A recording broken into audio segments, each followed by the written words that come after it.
नमस्कार, मैं हूं आपके साथ उमापाल और आप देख रहे हैं स्टार न्यूज प्लस। आइए अब रुक करते हैं आज की कुछ खास खबरों पर। तब तक आप बने रहिए मेरे साथ स्टार न्यूज प्लस पर। और हाँ, चैनल को लाइक, शेयर और सब्सक्राइब करना ना भूलें। धन्यवाद।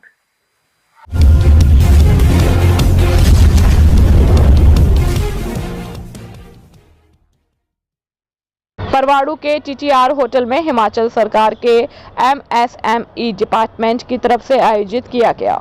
इस दौरान परवाणु में जितनी भी एमएसएमई इंडस्ट्रीज है उनके लिए जो सरकार की तरफ से 8 तरह की डिफरेंट स्कीम्स लाई गई है उनको औद्योगिक इकाइयों तक पहुंचाना तथा उद्योग प्रतिनिधियों को यदि हम एमएसएमई की स्कीम्स पर कोई संशय है तो उसका भी निवारण करना था। इस अवसर पर परमाणु इंडस्ट्री मेंबर सेक्रेटरी राकेश बाला मुख्य रूप से मौजूद रहे। एमएसएमई डिपार्टमेंट की तरफ से आयोजित कार्यक्रम में लगभग 80 से अधिक उद्योगपति और औद्योगिक इकाइयों के प्रतिनिधियों ने भाग लिया। स्टार न्यूज प्लस के लिए हिमाचल प्रदेश के बद्दी से सतीश जैन की रिपोर्ट।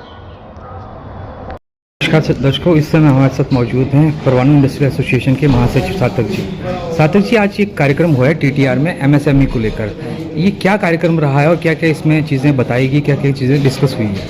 देखिए, ये कार्यक्रम जो है केंद्र सरकार के एमएसएमई डिपार्टमेंट की तरफ से, हिमाचल सरकार के एमएसएमई डिपार्टमेंट की तरफ से ऑर्गेनाइज किया गया। इस कार्य का जो टाइटल है वो रैम्प है, जो कि rapid acceleration of manufacturing practices का है। तो उसमें आज हमारी यहाँ की जितनी भी एसएमई इंडस्ट्रीज़ हैं उनके लिए जो सरकार की तरफ से 8 तरह की डिफरेंट स्कीम्स लाई गई हैं, जिसमें इंक्यूबेशन प्रोग्राम है, फाइनेंसिंग से रिलेटेड है, मार्केटिंग से रिलेटेड है एंड क्वालिटी पैरामीटर से रिलेटेड है, उसके बारे में हमारे को अवगत कराएंगे। किस तरह की कुछ स्कीम्स है इसमें, आप थोड़ा सा दर्शकों को बताएंगे क्या क्या एमएसएमई में नई स्कीम्स इन्होंने अभी लॉन्च कर रहे हैं किसी चीज़ को? हाँ, देखिए, इसमें एक तो इन्होंने इंक्यूबेटर्स जो है हिमाचल प्रदेश की यूनिवर्सिटीज़ एंड कॉलेजेस के साथ में टाई अप करके हर डिस्ट्रिक्ट में कम से कम 5 इंक्यूबेटर्स लगाने की बात कही गई है।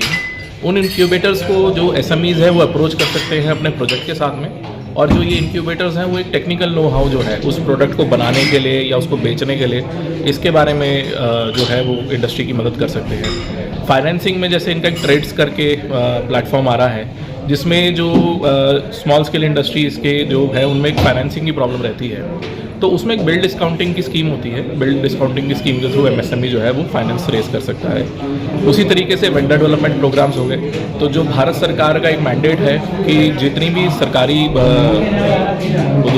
कंपनीज़ हैं उनको जो है एमएसएमई से परचेज़ करना है, तो जेम्स करके पोर्टल है या और जो दूसरे पोर्टल्स हैं उनकी ट्रेनिंग दी जाती है। वेंडर डेवलपमेंट प्रोग्राम में डायरेक्ट भारत सरकार की जितनी भी कंपनीज़ हैं उनके साथ में ऑर्डर दिलाने के लिए उनको वेंडर डेवलप किया जाता है। पीआईए किस तरह से देखता है जो एमएसएमई की जो स्कीम्स आई हैं, इनको पीआईए किस तरह से देखता है? क्या क्या बेनिफिट आपको लगता है कि जो स्मॉल स्केल इंडस्ट्रीज हैं उनको इसमें कोई बेनिफिट मिलेगा? देखिए, हम तो स्वागत करते हैं भारत सरकार और हिमाचल सरकार की इस पहल का। एमएसएमई जो है वो इंडस्ट्रीज़ का बैकबोन है और मैक्सिमम एम्प्लॉयमेंट एंड जो टैक्स जनरेशन है वो इस देश में एमएसएमईज़ करते हैं। हमारे परवाणु के पॉइंट ऑफ व्यू से देखा जाए तो ये ज़्यादातर एमएसएमईज़ ही यहाँ पर हैं। तो ये जो स्कीम्स हैं ये बहुत बेनिफिशियल हैं, और इस टाइम पे जो कि मार्केट्स बहुत कॉम्पिटिटिव हो गई हैं, उस टाइम पे एमएसएमईज़ को इस तरह का अगर बूस्ट मिलेगा सरकार की तरफ से, तो हमारा जो परवाणु शहर के एमएसएमईज़ हैं ये ग्रो करेंगे। हो सकता है आगे चलकर ये एमएसएमईज़ एक्सपोर्ट यूनिट भी बने इस ग्रोथ की मदद से। ठीक है, thank you sir. Thank you.